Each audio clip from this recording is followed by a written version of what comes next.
ये जा, अगर तू ना मिलूं तो मर जाए।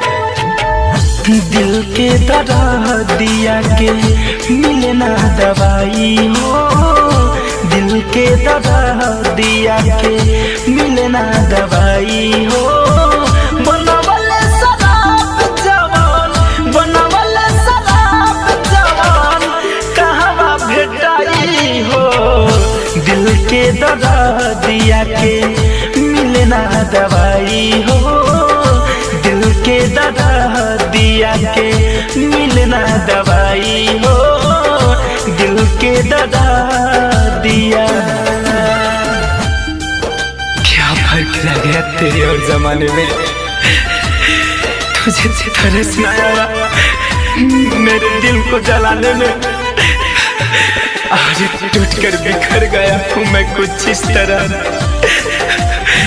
कि अब ढूंढता हूँ तुझे हर शराब के पैमाने में।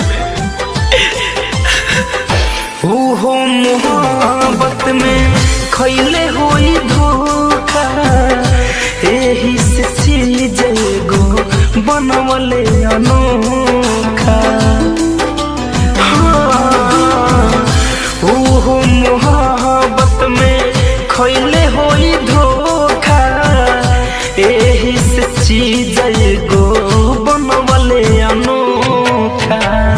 लागल बयाग दिल में कैसे बुझाई हो, लागल बयाग दिल में कैसे बुझाई हो।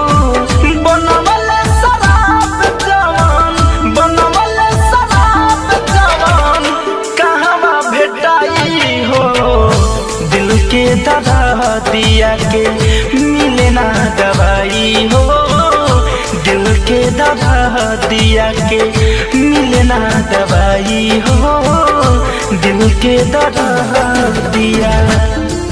दर्द छुपाने की अब जरूरत नहीं है मुझे, बहुत मशहूर हो गया हूँ मैं झूठा मुस्कुराने में।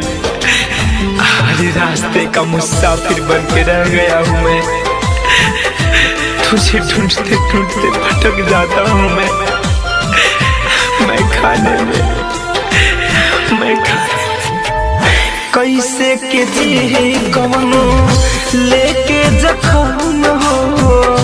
फैशन फिरोज पर ना कैलू रहम हो। कैसे के जी कवनो लेके जखम हो। अभिनव दिनेश पर ना कैलू रहम हो। धड़कन धनंजय ओके कैसे भुलाई हो, धड़कन धनंजय ओके कैसे भुलाई हो। बनवले शराब जवान, बनवले शराब जवान कहवा भेटाई हो।